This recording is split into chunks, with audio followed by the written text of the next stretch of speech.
నేటి దినం కొరకు ఏర్పాటు చేయబడిన లేఖన భాగాన్ని చదువుకుందాం. అపోస్తుడైన పౌలు కొలస్సీలకు రాసిన పత్రిక 4వ అధ్యాయము 10 నుండి 18 వచనాల వరకు సహోదరులు ఎవరైనా ముందుకొచ్చి చదవాల్సిందిగా మనవి చేస్తున్నాను. కొలస్సీలకు రాసిన పత్రిక 4వ అధ్యాయము 10 నుండి 18 వచనం వరకు.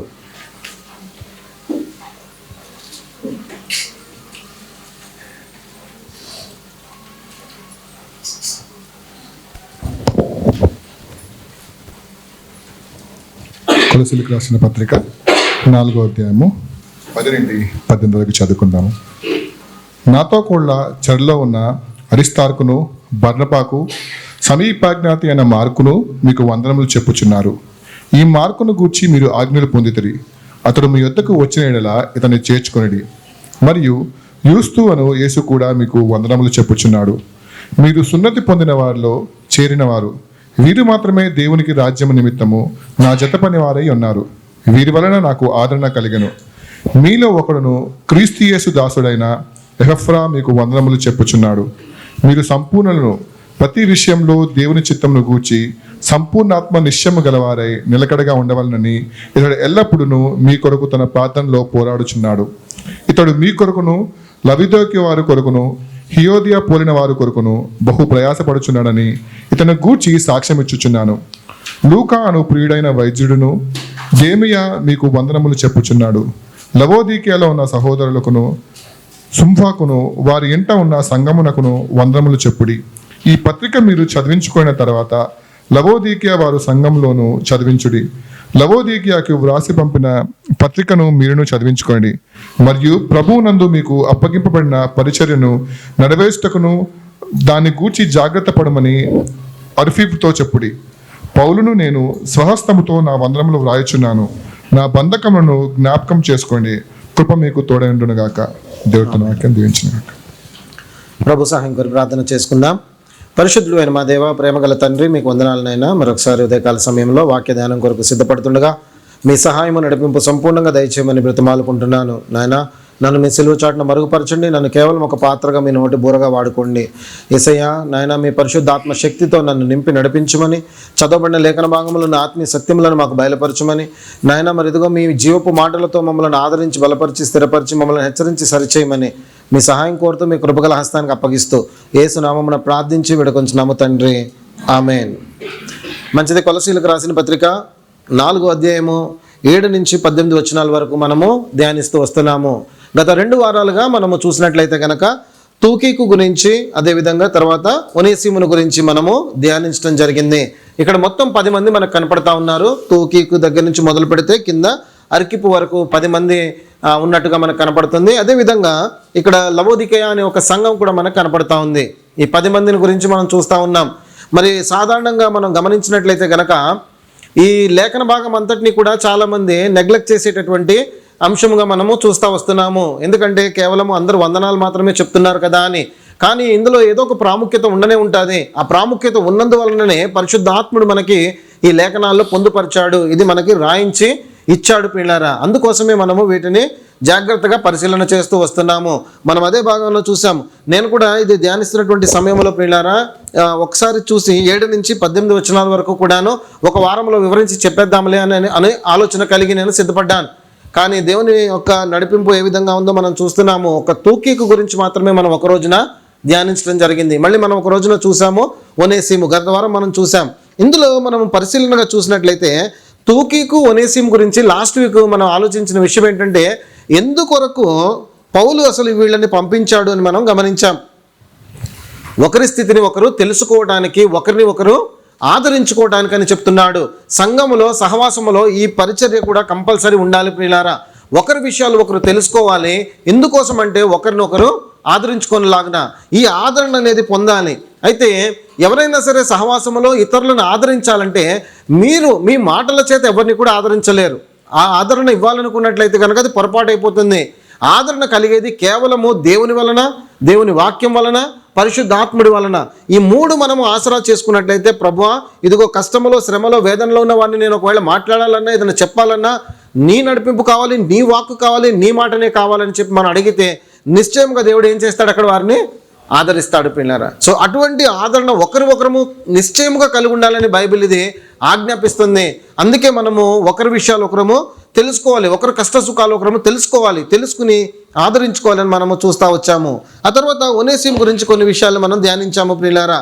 ఒనేసిము నిజంగా ఒకప్పుడు పాతగా ఉన్నప్పుడు, పూర్వపు స్థితిలో ఉన్నప్పుడు అతడు ఒక దొంగ అని మనము నిర్ధారణ చేయొచ్చు, లేకపోతే కనుక ఒక నమ్మక ద్రోహి అని చెప్పొచ్చు.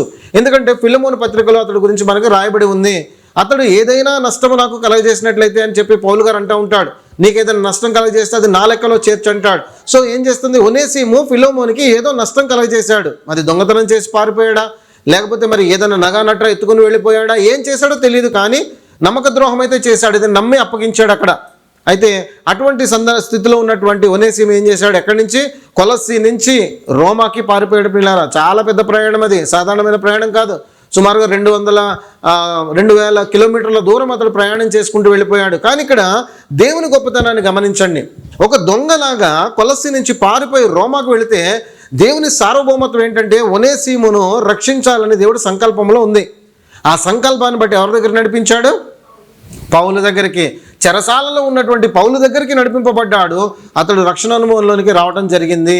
అందుకోసం అంటాడు, ఇంకా పౌలు ఒనేసిమును కొనియాడుతూ అంటాడు, ఇదిగో ఇతడు మున్పు నిష్ప్రయోజనమైన వాడే, కానీ ఇప్పుడు అతడు కాదు, ఇప్పుడు ఏమవుతున్నాడు అంటాడు, ప్రయోజకుడు. ఈ సందర్భాన్ని ఎప్పుడు కూడా జ్ఞాపకం పెట్టుకొని పిల్లారా. ఎవరైనా నిష్ప్రయోజనమైనటువంటి వారు మన గృహాల్లో ఉన్నారా, లేదా మన వాళ్ళు ఉన్నారా, ఎప్పుడు కూడా వారిని నిందించకండి, దూషించకండి. ఎందుకంటే వారికి కూడా ప్రభు నిర్ణయించినటువంటి ఒక సమయము, ప్రభు యొక్క సంకల్పం ఏదైతే ఉన్నదో అది వచ్చినప్పుడు నిశ్చయంగా వారు కూడా ప్రయోజకులు అవుతారు. అంతవరకు మనం ఏం చేయాలి, వెయిట్ చేయాలి, ప్రార్థించాలి, ఎదురు చూస్తూ ఉండాలి. ఇక్కడ కూడా నిజంగా పౌలు గారు అతడి గురించి చక్కటి మాటలు అంటాడు. అతడు నా ప్రాణము వంటి వాడు అంటాడు. పౌలు అంతటి వాడు. కింద ఫుట్నోట్లో కూడా ఉంటుంది ఏంటంటే నా ప్రాణమయున్నా అంటాడు. సో అంత మంచి సాక్ష్యాన్ని అక్కడ ఈ ఒనేసిము పొందుకున్నాడు. మునుపేమో దొంగగా ఉన్నాడు, ఆ తర్వాత అతడిలో వచ్చినటువంటి పరివర్తనను గమనించండి ప్రియులారా. ఈ సాక్ష్యాన్ని పొందడానికి అతడు ఎంత విశ్వాసాన్ని, తన ప్రవర్తనను ఎంత మార్చుకుని ఉంటాడో అర్థమవుతుంది. దీన్ని బట్టి ఒక వ్యక్తి ఇటువంటి ఒక సాక్ష్యం పొందాలంటే ఒక చాలా టైం పట్టేస్తుంది. కానీ ఇక్కడ ఒనేసిముకి ఎంతో సమయం పట్టలేదు. ఆ పట్టినటువంటి ఆ సమయంలో కూడాను ఒక దొంగ నుంచి, నిష్ప్రయోజనమైన వాడి నుంచి ప్రయోజకుడయ్యాడు, ప్రాణం వంటి వాడయ్యాడు. ఒక మంచి పరిచారకుడు అంటాడు అతన్ని, నా జత పనివాడు అంటాడు. అందుకోసం ఏమంటాడంటే ఇక మీదట అతడు దాసుడుగా ఉండటానికి వీలు లేదంటాడు. ఇక్కడ మనం ఆగాం ప్రియులారా, ఇక్కడ పాజ్ చేసుకున్నాం. ఏమనుకున్నాము, ఇక మీదట దాసుడుగా ఉండక మరి ఎలా ఉండాలంటున్నాడు ఇప్పుడు, ప్రియ సహోదరుడుగా ఉండాలి. ఇది చాలా ముఖ్యమైన విషయం ప్రియులారా. అపోస్తుడైనటువంటి పౌలు ఏ గోత్రానికి చెందినవాడు, బెన్యామీను గోత్రానికి చెందినవాడు, ఇశ్రాయేలీయుడు, హెబ్రీయుడు సంతానంలో పుట్టినటువంటి వాడు అంటాడు. ఆ తర్వాత ఫిలమోను ఎవరు,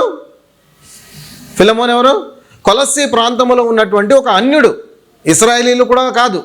ఆ తర్వాత ఈ ఒనేసిము ఎవరు, ఇప్పుడు ఆ ఫిలమోను దగ్గర ఉన్నటువంటి ఒక బాండ్ స్లేవ్, బానిస. అంటే చూడండి, బెన్యామీను గోత్రానికి చెందిన పౌలు గారు, అదేవిధంగా అన్యుడైనటువంటి ఫిలమోను గారు, అదేవిధంగా మరి దాసుడుగా ఉన్నటువంటి ఒనేసిము, ముగ్గురు కూడా ఏమంటారు ఇప్పుడు, అందరూ కూడా ఒక్కరే అని చెప్తున్నాడు. సో మనము ఆ భేదాలు ఏది కూడా ఉంచుకోవడానికి వీల్లేదు ప్రియులారా. సంఘములో పౌలు గారు అంత స్పష్టంగా చెప్పేస్తున్నాడు కదా. అదే మనం లేఖనాలు కూడా గమనించాము కదా. ప్రభు అయిన యేసుక్రీస్తు ఇశ్రాయేలీలకి, అన్య జనాంగానికి ఉన్నటువంటి ఆ మధ్య గోడను పడగొట్టడానికి శిలువ మరణాన్ని రుచి చూడాల్సి వచ్చిందన్నాడు. మరి మళ్ళీ తిరిగి ఆ మధ్య గోడని మనము నిర్మించుకుంటూ ఉంటాము. ఈ కులము, మతము, ధనము, అధికారం అనే భేదాలతోటి మనం ఎట్టి పరిస్థితులు అది చేయడానికి లేదు. ఇక్కడ ఎంతమంది అయితే కూర్చున్నారో, ఎంతమంది అయితే ప్రభు అయిన యేసుక్రీస్తుని అంగీకరించారో వాళ్ళందరూ కూడా ఒకే రక్తంతో కడగబడ్డారు. వాళ్ళందరూ కూడా ఒకే యేసుక్రీస్తుని తమ హృదయాల్లో కలిగి ఉన్నారు. తర్వాత నీ కులం ఏంటి, నా కులం ఏంటి అనే మాట రానే రాదు. మనమందరము కూడా ఒక్కటే. అది కేవలం యేసుక్రీస్తుకు చెందినటువంటి వారము. ఉన్నతమైన కింద మీద ఏది కూడా లేదు ప్రియులారా. ఆ సత్యాన్ని ఎప్పుడు మర్చిపోవద్దు. భేదాలు అనేది ఎప్పుడు కూడా తీసుకుని రావద్దు. ఇంకా ఏమంటాడు, అందుకోసము యేసుక్రీస్తునందు ఉన్నప్పుడు ఏ గ్రీసు దేశస్థుడని కానీ, రోమీయుడని కానీ, సిదీనీయుడని కానీ ఏ భేదము లేదు, అందరూ కూడా ఒకటే అని చెప్పి లేఖనం చెప్తా ఉంది. కాబట్టి ఇది గుర్తుపెట్టుకోండి. ఆ సత్యాన్ని మనం గుర్తించాలి. ఈ యొక్క ఒనేసిము ద్వారా ఈ గొప్ప సత్యాలను మనం గత వారము నేర్చుకోవడం జరిగింది. మరి ఈ రోజున మరికొన్ని విషయాలు నేర్చుకుందాం ప్రియులారా. 10వ వచనానికి వెళ్ళిపోదాం రండి. ఇప్పుడు నాతో కూడా చెరలో ఉన్న అరిస్తార్కు, సరిపోతుంది, ఇక్కడ ఆగుదాం ప్రియులారా. ఇక్కడ మనకి మొదట మనం ఒకసారి అవుట్లైన్ చూసేసుకుందాం. ఈ రోజున ఎక్కడి నుంచి ఎక్కడి వరకు ధ్యానిస్తున్నామంటే 10-11 వచనాలని మనం ధ్యానిస్తున్నాం. 10-11 వచనాల్ని మనం గమనిస్తే కనుక ఇక్కడ 3 వ్యక్తులు కనపడతారు మీకు. మొదట ఎవరు? నాతో చెరలో ఉన్నటువంటి అరిస్తార్కు, తర్వాత బర్నబాకు సమీప జ్ఞతి అయినటువంటి మార్కు, ఆ తర్వాత 11వ వచనం కిందకి వెళితే మరియు యుస్తు అను యేసు కూడా మీకు వందనములు చెప్పుచున్నాడు. ఇక్కడ అరిస్తార్కు, మార్కు, యుస్తు ఈ 3 ఉన్నారు పిల్లారా. వీరి గురించి మనం ఇందులో ఈ రోజున మనము ధ్యానిద్దాము. 10 మందిలో 2 చూసాము, ఈ రోజున మరి 3 గురించి మనము ధ్యానిద్దాము. అయితే ఈ 3కు ఉన్నటువంటి ఒక ప్రత్యేకత ఏంటంటే వీరి గురించి ఒక మాట మాట్లాడుతున్నాడు ఇక్కడ కింద. ఫస్ట్ అక్కడికి వెళ్ళిపోదాము. ఏమంటున్నాడు? ఇప్పుడు యుస్తు గురించి మాట్లాడి వందనములు చెప్తున్నాడు అన్నాక ఒక మాట వాడుతున్నాడు, వీరు సున్నతి పొందిన వారిలో చేరిన వారు. ఇప్పుడు సాధారణంగా ఇతరుల గురించి మాట్లాడుతున్నప్పుడు ఈ మాట రాలేదు, కానీ వీళ్ళ 3 గురించి మాట్లాడుతున్నప్పుడు వీరు సున్నతి పొందిన వారు అని చెప్పి ఎందుకు మాట్లాడుతున్నాడు ఇక్కడ? వీరు సున్నతి పొందిన వారిలో చేరిన వారని ప్రత్యేకంగా ఎందుకు చూస్తున్నారంటారు వీళ్ళని? అన్యుల నుంచి విశ్వాసంలోనికి వచ్చినటువంటి వారు. ఇంకా ఆలోచించండి ఒక్కసారి. ఇప్పుడు పైన ఓనేసిముకి తుకీకు వాడలేదు, ఆ తర్వాత కిందకు వెళితే కనుక మనం ఎపఫ్రా, లూకా, దెమా, దాని తర్వాత నుంఫాకు, అర్కిప్ప గురించి మాట్లాడుతున్నాడు. వాళ్ళ గురించి మాట ప్రస్తావించలేదు, కానీ 3 గురించి అంటున్నాడు. అరిస్తార్కు, మార్కు, యుస్తు వీళ్ళందరూ మీకు వందనాలు చెప్తున్నారు. వీరు సున్నతి పొందిన వారిలో చేరిన వారు అంటున్నాడు. వీరు మాత్రమే దేవుని రాజ్యము నిమిత్తము నా జత పని వారై ఉన్నారు, వీరి వలన నాకు ఆదరణ కలిగింది అంటున్నాడు. వీరు వీరు వీరు అని ప్రత్యేకంగా వీరి గురించి మాట్లాడుతున్నాడు. 3 గురించి ఏంటంటారు కారణం? వీళ్ళని అర్థం చేసుకోండి. చెప్తున్నారండి ఎవరైనా? ఇక్కడ వీళ్ళు అర్థం చేసుకోవాల్సిన విషయం ఏంటంటే ప్రియులారా, వీళ్ళు అన్యులు కాదు, అనుకున్న విధంగా అన్యులు కాదు. ఇశ్రాయేలీలను ప్రస్తావించినటువంటి కొన్ని ఉదాహరణలు మీరు గమనిస్తే కనుక వీళ్ళు ఎవరనేది మనకి చాలా సులువుగా అర్థమైపోతుంది. పర్టికులర్గా ఇక్కడికి వచ్చేటప్పటికి వాళ్ళు ఎవరనేది కూడా మనము తెలుసుకుందాము. మొదట ఒకసారి న్యాయాధిపతుల గ్రంథానికి వెళదాం. న్యాయాధిపతుల గ్రంథము 14వ అధ్యాయము 3వ వచనాన్ని చూడండి ఒకసారి. ఇక్కడ సంసోను యొక్క తల్లిదండ్రులు సంసోన్తో మాట్లాడుతున్నారు. సంసోన్ ఏమంటాడంటే, నేను ఫిలిస్తీన్లలో ఒక అమ్మాయిని చూశాను, ఆమెను వివాహం చేసుకోవాలని కోరుకుంటున్నాను అని అన్నప్పుడు తల్లిదండ్రులు అన్నటువంటి మాట అక్కడ మనకి రాయబడి ఉంటుంది 3వ వచనంలో. ఏమన్నారు చూడండి, వారు నీ స్వజనుల కుమార్తెలలోనే నీ స్వజనుల కుమార్తెలలో గాని నా జనులలోనే గాని స్త్రీ లేదనుకొని సున్నతి పొందని ఫిలిస్తీన్లలో నుండి ఏమన్నారు పిల్లలు? ఇప్పుడు ఇక్కడ సున్నతి పొందని ఫిలిస్తీన్లలో నుండి నువ్వు పెళ్లి చేసుకోవాలని ఎందుకు అనుకుంటున్నావు అన్నాడు. అంటే ఇక్కడ ఎవరెవరిని వ్యత్యాసపరుస్తున్నాడు? ఇప్పుడు ఇక్కడ ఇశ్రాయేలీలను ఒక పక్కన, అన్య జనాంగాన్ని ఒక పక్కన వ్యత్యాసపరుస్తున్నాడు. ఇప్పుడు వారిని అంటున్నాడు అక్కడ సంసోనుని. మరొక మాట చూద్దాం. 15వ వచనం ఇదే సంసోను గురించి మాట్లాడుతూ 18వ వచనం చూడండి. 15-18. 7వ దినమున వారి సంసోను భార్యతో ఇట్లా నిలి, నీ పెనిమిటి ఆ విప్పుడు కథ భావం. న్యాయాధిపతుల గ్రంథం 15వ అధ్యాయము 18వ వచనము. అప్పుడు అతడు మిక్కిలి దప్పికొనినందున యెహోవాకు మొరపెట్టి, నీవు నీ సేవకుని చేతి వలన ఈ గొప్ప రక్షణను దయచేసిన తర్వాత ఏం జరిగిందంటే, సంసోను ఫిలిస్తీన్లు చాలా మందిని చంపేసి వస్తాడు పిల్లారా. అలసిపోతాడు, ప్రాణం సొమ్మసిల్లిపోతా ఉంటుంది, దాహం వేస్తూ ఉంటుంది, నీళ్లు దొరకవు అతడికి. అప్పుడు ప్రభు దగ్గర మొరపెడుతున్నాడు. ప్రభుతో అంటున్నాడు, ప్రభువా ఇదిగో సున్నతి లేనటువంటి వీరి చేతుల్లో నేను చనిపోవటానిక ఇంత దూరం వచ్చింది అని చెప్పి అంటున్నాడు. అక్కడ పూర్తిగా చదివండి. తర్వాత నేనిప్పుడు దప్పి చేతను చచ్చి సున్నతి పొందని వారి చేతిలోనికి పడవలెనా అని చెప్పి అక్కడ క్వశ్చన్ వేస్తున్నాడు. ఇదే ఫిలిస్తీన్ తోటి ఒకానొక సందర్భంలో యుద్ధం చేయడానికి యోనాతాను వెళ్తాడు. అందరూ కూడా ఉన్నారు, వాళ్ళందరూ కూడా చుట్టుముట్టేసి ఉన్నారు. సౌలు సైన్యం అంతా కూడా భయపడిపోతూ ఉంటారు. ఒక రాత్రికాల సమయంలో యోనాతాన్ అంటాడు తన ఆయుధములు మోయేవాడితోటి, మనం వెళ్దాము దా ఒక్కసారి అని చెప్పి ఆ ఆయుధములు మోయేవాడితోటి మాట్లాడుతూ ఉంటాడు. ఆ సందర్భంలో వాడబడింది చూద్దాం. 1 సమూయేలు గ్రంథము 14వ అధ్యాయం 6వ వచనం. పరిశీలనగా గమనించండి పిల్లారా, ఎవరి గురించి ఏం మాట్లాడుతున్నాడని మనకు అర్థమైపోతా ఉంటుంది. 1 సమూయేలు 14:6. యోనాతాను అంటున్నాడు, ఈ సున్నతి లేని వారి దండు కాపురల మీదకి పోదము రమ్ము. ఎవరి మీదకి వెళ్దామన్నాడు? ఇప్పుడు సున్నతి లేని వారి దండు మీదకి పోదము రమ్ము అని చెప్పి తన ఆయుధములు మోయి వాడుతోటి అంటున్నాడు. అక్కడికి వెళ్ళి మనం యుద్ధం చేద్దామంటాడు. ఇదే 1 సమూయేలు గ్రంథము 17వ అధ్యాయం 26వ వచనం. ఇది బాగా సుపరిచితమైనటువంటి వాక్యం. దావీదు గొలియాతు మీదకి వెళ్ళినప్పుడు ఏమంటాడు అక్కడ? దావీదు జీవము గల దేవుని సైన్యములను తిరస్కరించుటకు ఈ సున్నతి లేని ఫిలిష్తీయుడు ఫిలిష్తీయుడు ఎంతటి వాడు. అర్థమవుతుందండి అందరికీ కూడాను. ఇశ్రాయేలీలందరూ కూడాను సున్నతి కలిగినటువంటి వారుగా ఉన్నారు. అదేవిధంగా మరి ఇతర జనాంగం అందరూ కూడా సున్నతి లేనటువంటి వారుగా ఉన్నారు. ఇక్కడ అన్ని సందర్భాల్లో ఫిలిస్తీన్లే కనపడుతున్నారు మనకి. అంటే మొదట పాత నిబంధనలో అత్యధికంగా వాడబడినప్పుడు చాలా సందర్భాల్లో ఉంటుంది సున్నతి పొందినవారు, సున్నతి పొందని వారు అని చెప్పి. అయితే ఇక్కడ కూడా అదే మాట్లాడుతున్నాడు. సౌలు ప్రియులారా చనిపోవడానికి చివరి దశలో ఉన్నాడు. తను మొత్తం యుద్ధంలో ఓడిపోయాడు. తన కుమారులు చనిపోయారు. చనిపోయిన తర్వాత అంబులు వేసే వారి దగ్గర దొరికిపోతాడు. వాళ్ళు అంబులు వేసి కొడతా ఉన్నప్పుడు అంతా గాయాలైపోతాయి, కానీ ప్రాణం మాత్రం పోదు. ఆ ప్రాణం తనలోనే ఉంటుందన్నమాట. అయితే తన దగ్గర ఉన్నటువంటి ఆయుధములు మోయవాంతో కూడా ఏమంటాడు తెలుసా, అప్పుడు చనిపోతున్నప్పుడు సైతము కూడా ఆ వ్యత్యాసాన్ని చెప్తాడు. ఒకసారి రండి 31వ అధ్యాయంకి, మొదటి సమూయేలు గ్రంథంలో, మొదటి సమూయేలు గ్రంథం 31:4. సున్నతి లేని వీరు వచ్చి నన్ను పొడిచి అపహాస్యం చేయకుండానట్లు నీ కత్తి దూసి దాని చేత నన్ను పొడవమని తన ఆయుధములను చెప్తాడు. ఎక్కడ చనిపోయే స్థితిలో ఉన్నాడో అటువంటి దుర్భరమైన స్థితిలో ఉన్నప్పుడు కూడా అతనికి ఏం జ్ఞాపకం వస్తుంది? అక్కడ మళ్ళా సున్నతి పొందినోడి చేతిలో చచ్చిపోతానేమో.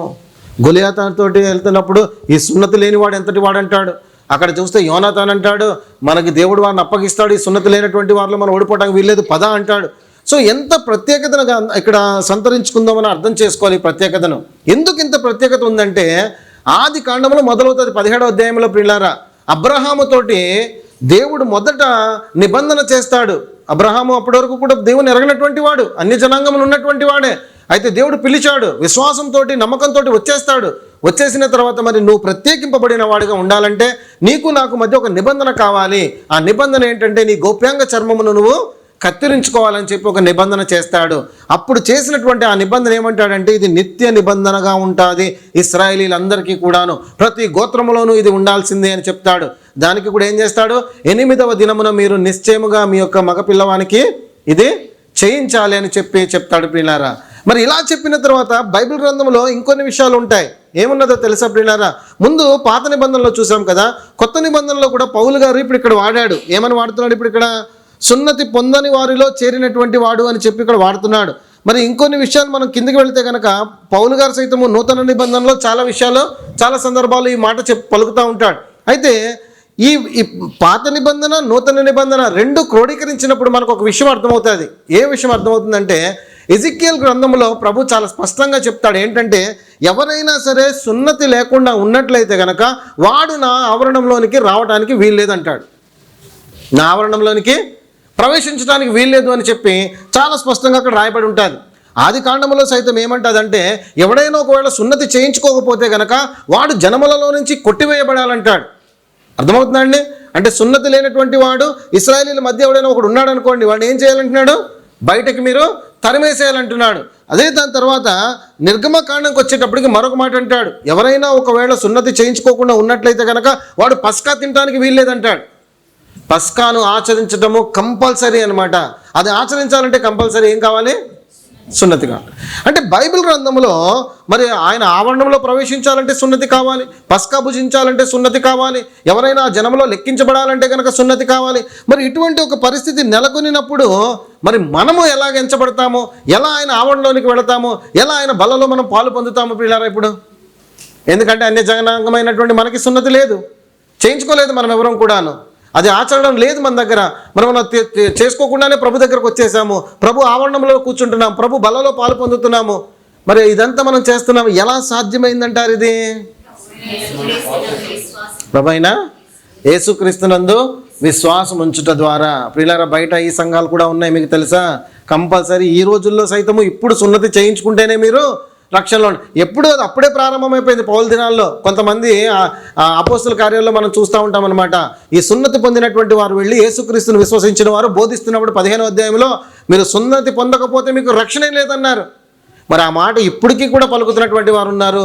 ఒక అంధత్వంలో ఉన్నటువంటి వారు, వాళ్ళకి లేఖనాల్లో ఉన్నటువంటి సత్యాలు తెలవక గ్రహించక వారు ఇప్పటికీ ఏమంటారంటే సున్నతి ఉంటేనే రక్షణ అని చెప్పి అంటూ ఉంటారు. మరి ఆ కుటుంబం లేకపోతే రక్షణ అనుభవంలోనికి రాదు అంటారు. కానీ అలాంటి వారు మీకు ఎప్పుడైనా ఎదురయ్యారనుకోండి, ఎవరైనా ఈ మాట అన్నారనుకోండి, మీరు సున్నతి చేయించుకోవాల్సిందే, చేయించుకోకపోతే మీకు రక్షణ లేదన్నారనుకోండి, నిశ్చయంగా చెప్పేసేయండి, నాకు సున్నతి అవసరం లేదు, ఎందుకంటే నా ప్రభువైన యేసుక్రీస్తునందు విశ్వాసమే నన్ను పరలోకానికి చేరుస్తుందని కరాఖండిగా చెప్పాల్సినటువంటి మాట అనమాట. ఒక్కసారి పౌలు గారు దీన్ని ఎలా చూసుకుంటూ వచ్చాడో ఒకసారి చూద్దాం రండి. రోమీలకు రాసిన పత్రిక 2వ అధ్యాయంలోకి రండి. ఈ 2వ అధ్యాయం అంతా కూడా మరి మీరు ఒకవేళ సున్నతి గురించి మనకు అవసరం లేదా, ధర్మశాస్త్రాన్ని బట్టి మనం నీతిమంతులుగా తీర్చబడుతున్నామా, సున్నతిని బట్టా లేకపోతే విశ్వాసాన్ని బట్టా, ఈ సత్యం ఈ మూడింటి మధ్య ఇరుకునబడి ఉంటే తెలుసుకోవాలంటే 2వ అధ్యాయం 3వ అధ్యాయము ఇంటికి వెళ్ళిన తర్వాత చదవండి ప్రియులారా. ఇక్కడ చక్కటి సిద్ధాంతం అంతటిని వివరించేశాడు. మంచి డాక్టరీన్ అనమాట. ఈ డాక్టరీన్ అంతా వివరించిన 30వ వచనంలో ఒక కంక్లూజన్ ఇచ్చేశాడు. ఆ వచనం చదవండి, 3వ అధ్యాయం 30వ వచనము.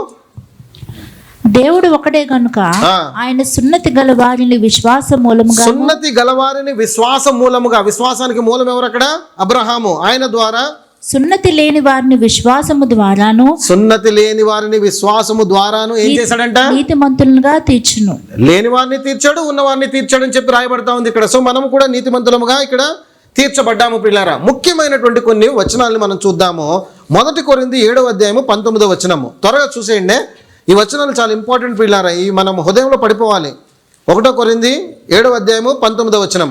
దేవుని ఆజ్ఞలను అనుసరించుటయే ముఖ్యము, దేవుని ఆజ్ఞ అనుసరించడమే ముఖ్యము గాని సున్నతి పొందుటయందు ఏమీ లేదు, సున్నతి పొందకపోవటయందు ఏమీ. మనకు అవసరం అంటారా సున్నతి? ఇప్పుడు అవసరం లేదు. నిశ్చయంగా చెప్పండి, అవసరము లేదు. ఎందుకంటే ఇక్కడ చాలా క్లారిటీతో చెప్పేశాడు.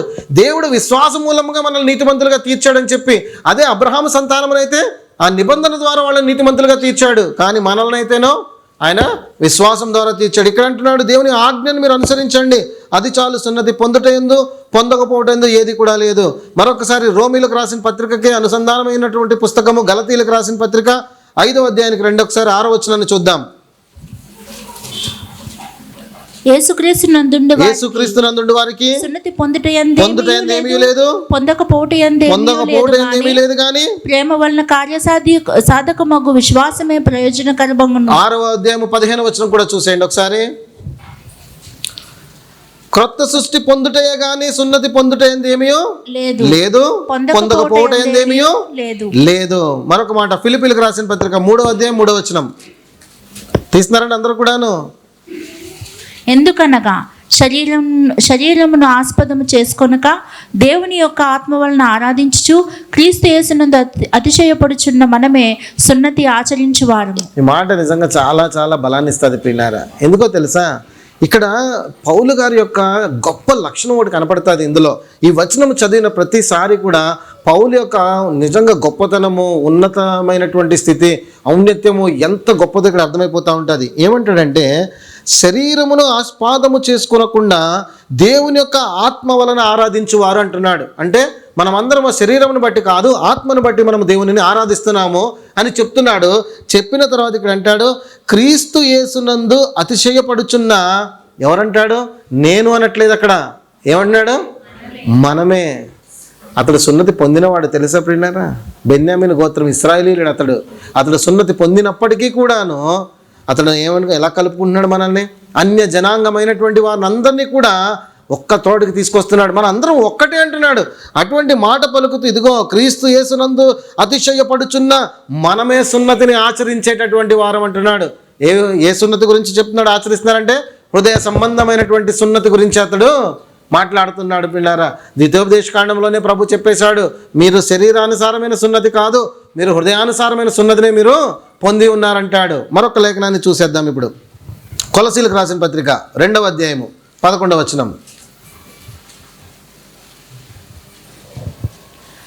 మీరును క్రీస్తు సున్నతి యందు శరీరేచ్ఛలతో కూడిన స్వభావమును విసర్జించి ఆయన యందు చేతులతో చేయబడని సున్నతిని మనం అందరం కూడా పొందేశాం. ఇప్పుడు ఎవరైనా సరే సున్నతి పొందితేనే మీకు రక్షణ అంటే, మేము ఆల్రెడీ సున్నతి పొందాం. ఏం సున్నతి పొందాము? మన హృదయం అనే సున్నతిని పొందాము, హృదయ సంబంధమైన ఆత్మ సంబంధమైన సున్నతిని పొందాము. కాబట్టి అది మనకి అవసరం లేదు. కాకపోతే సున్నతి పొందినటువంటి తెగ ఒకటి ఉన్నది. ఆ తెగ ఎవరు? ఇశ్రాయేలీయులు ప్రియులారా. అర్థమైందండి అందరికీ కూడాను. సో ఇశ్రాయేలీయులు ప్రత్యేకంగా సున్నతి పొందినటువంటి వారు. అయితే ఈ ఇశ్రాయేలీయులు అందరూ కూడాను సున్నతి పొందిన తర్వాత మరి సొలొమోను యొక్క కాలం వచ్చేటప్పటికి ఏమైపోయిందంటే, గోత్రాలన్నీ కూడా విడిపోవడం జరిగిపోయింది. అక్కడ 10 గోత్రాలు ఒక పక్కన అయిపోతాయి, మరొక 2 గోత్రాలు మరొక పక్కన అయిపోతాయి ప్రియులారా. అలా విడిపోయిన తర్వాత అక్కడి నుంచి మళ్ళీ యూదా గోత్రము రావటం జరుగుతుంది. యేసుక్రీస్తు యూదా గోత్రం నుంచి రావటం జరిగింది. ఈ ప్రక్రియలో చివరాఖరికి ఇశ్రాయేలీలు అంటే మిగిలింది ఎవరయ్యా అంటే యూదా జనాంగమే.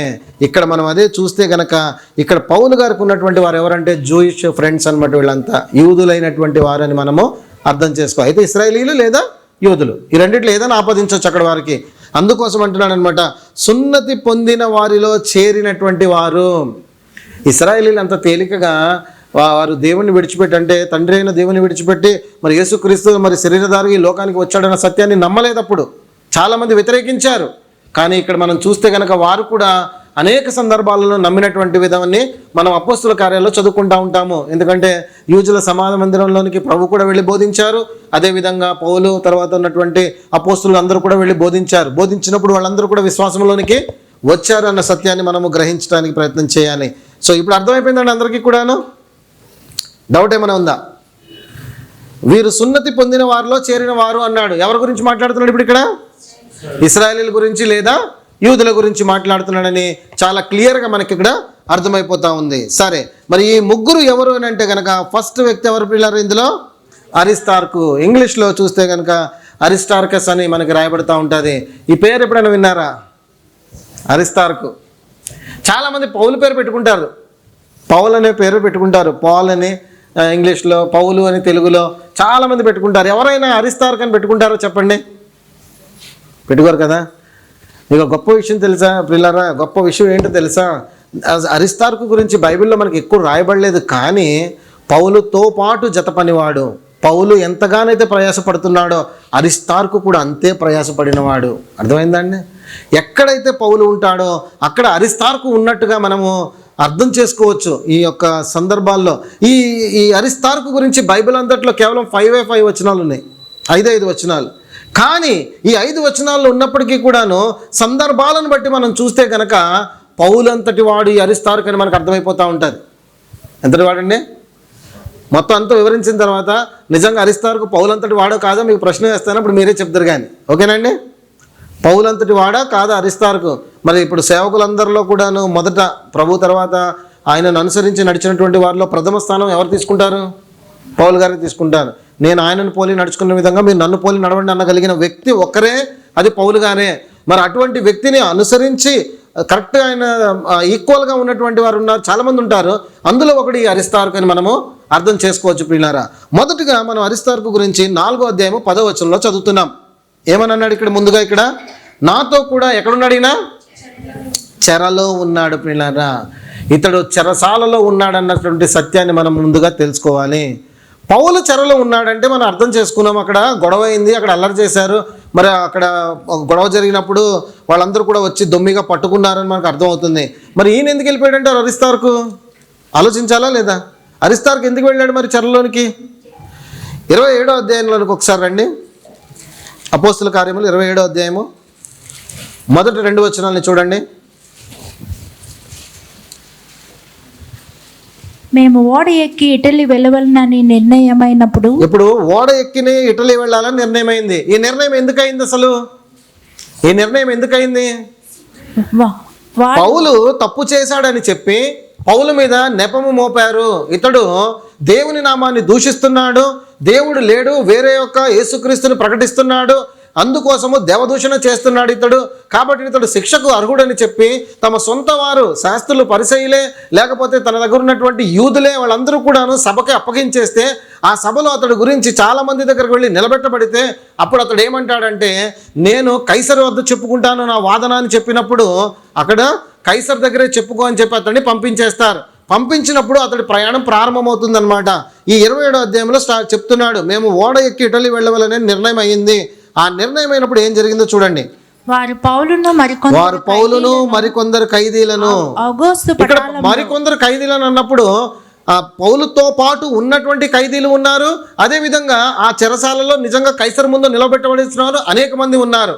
సో చాలా మంది వెళ్తారనమాట అక్కడ. అందులో పౌలు అంటున్నటువంటి మాట, కొంతమంది ఖైదీలు ఉన్నారు. అయితే మనకు సంబంధించిన వాళ్ళు ఎవరైనా ఉన్నారో లేదో చూద్దాం. ఆగస్టు పటాలములో శతాధిపతి అయిన యూలియాను వానికి అప్పగించారు. ఒక అధికారికి అప్పగించారు. ఆసియా దరి వెంబడినున్న పట్టణములకు ప్రయాణం చేయబోవు అద్రముత్తయ్య పట్టణపు ఓడనెక్కి మేము బయలుదేరితిమి.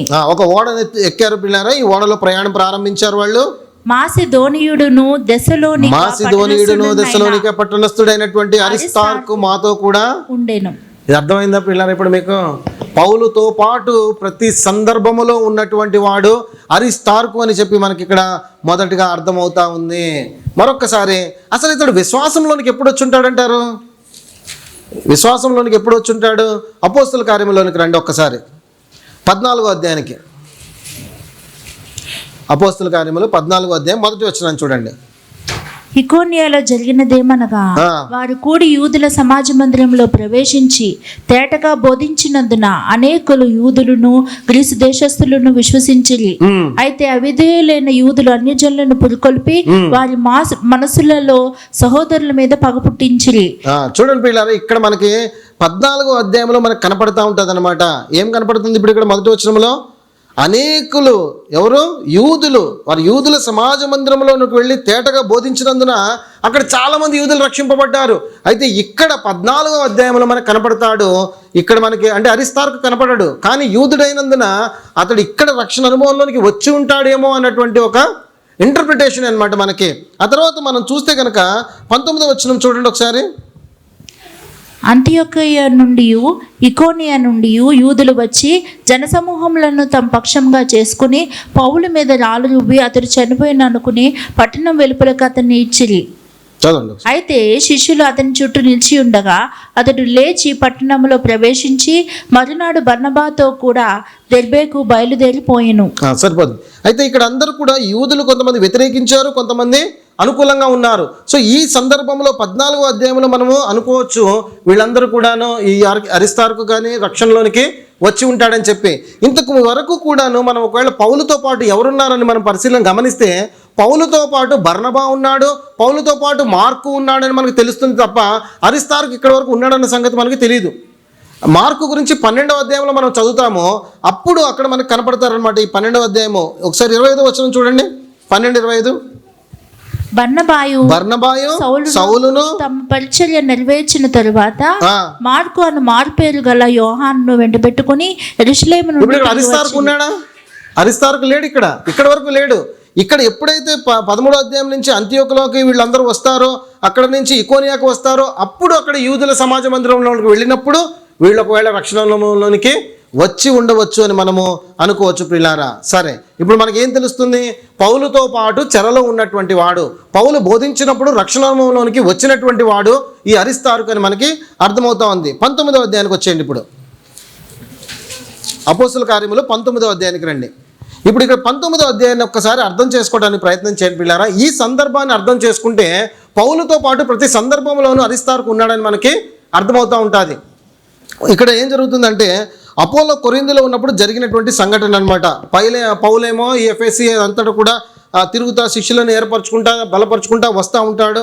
అయితే వీళ్ళందరూ కూడా తిరిగి వెళ్తూ ఉన్నప్పుడు నమ్మిన వారందరూ కూడా అక్కడ పరిశుద్ధాత్మను పొందారని చెప్పి మొదటి 7 వచనాల్లో మనము చూడగలుగుతూ ఉంటాము. డైరెక్ట్ వెళ్ళిపోదాం, కాంటెక్స్ట్ చెప్పేస్తాను, అర్థం చేసుకోండి.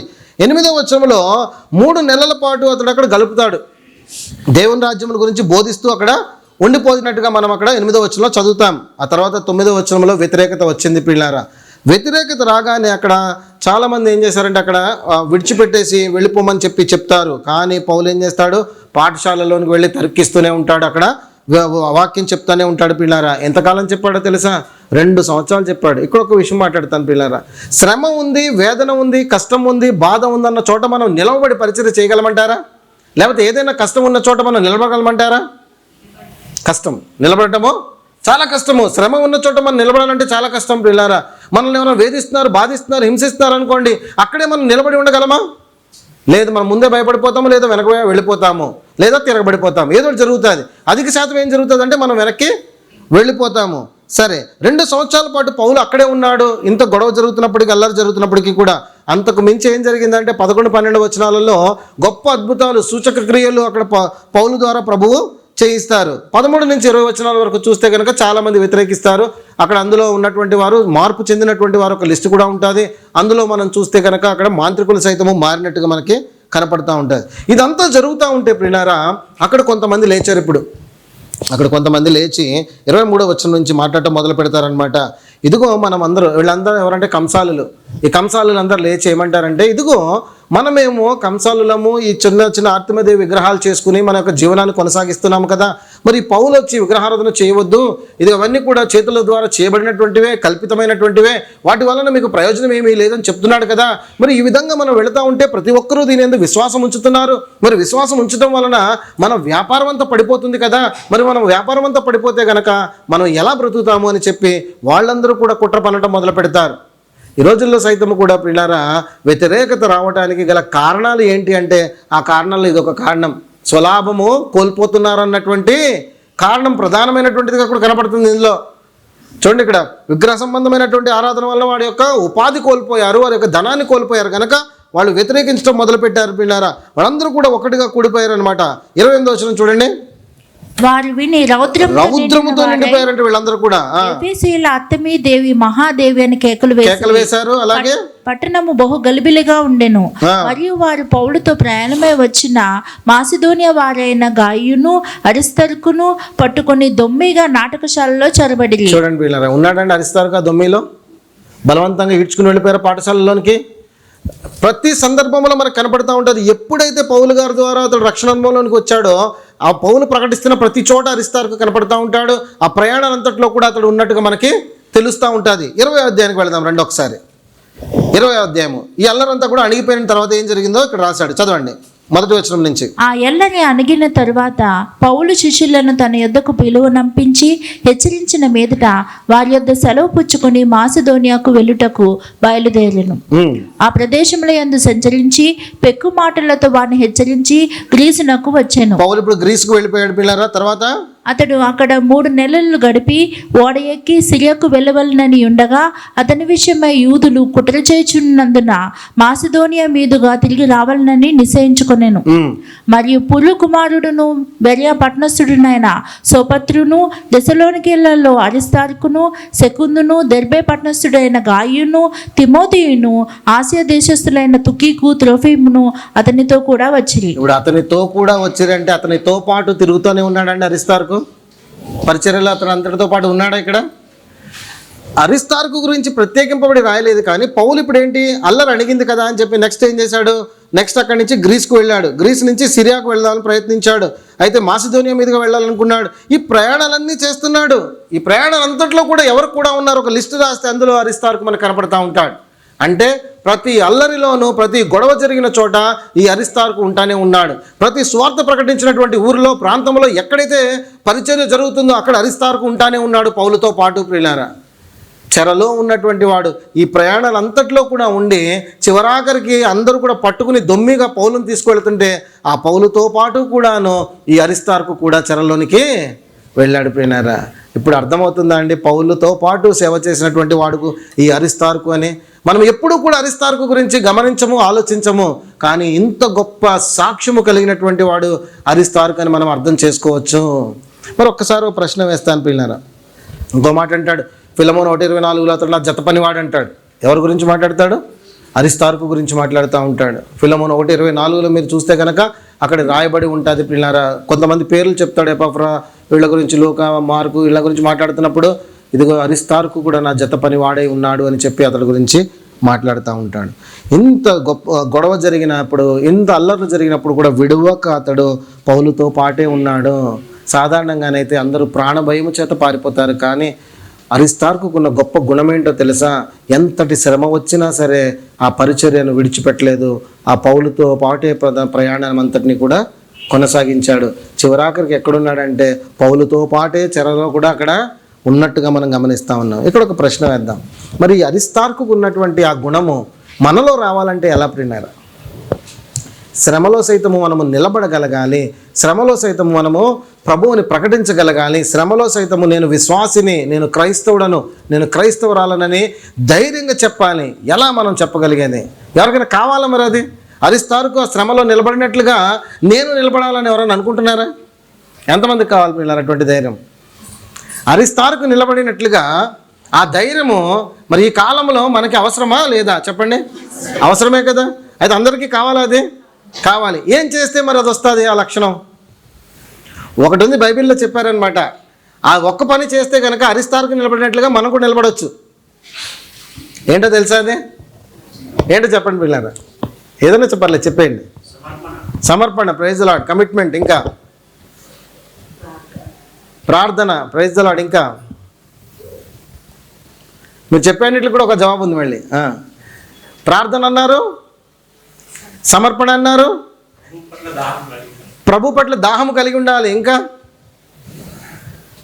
అయితే మీరు చెప్పినటువంటివి ఇంకా మీరు ఎన్ని చెప్పినా సరే ఇప్పుడు మీరు అన్నీ కూడా ఆలోచించేది ఎటుపక్క నుంచి ఆలోచిస్తున్నారంటే మన వైపు నుంచి ఆలోచిస్తున్నారు. మనము సమర్పించుకోవాలి, మనము ప్రార్థన చేయాలి, మనము అప్పగించుకోవాలి, మనము ఇది చేయాలని మనం అంటున్నారు. వాక్యం ఏం చెప్తుందో ప్రియులారా తెలుసా? ఆయన మనలో ఉన్నట్లయితే, వాక్యము మనలో ఉన్నట్లయితే కనుక నిశ్చయముగా ప్రతి హింసను బాధను మనము ఎదిరించగలుగుతాం. మత్తయి సువార్త 13వ అధ్యాయము విత్తువాని గురించిన ఉపమానంలో ప్రభు చెప్తున్న మాట గమనించండి. 21వ వచనంలో మత్తయి 13:21 ఏమన్నాడు అక్కడ?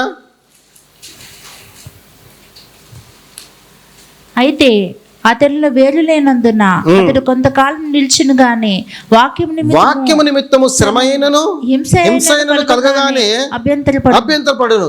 ఇప్పుడు వాక్యం మన హృదయంలో వేరు తన్నితే గనక ఈ శ్రమ వచ్చినా హింస వచ్చినా మనము నిలబడతామా? నిలబడతాం. ఇప్పుడు ప్రభువే మనకు తోడు, వాక్యము దేవుడే ఉన్నాడు, ఆయన మన హృదయంలో ఉన్నాడు.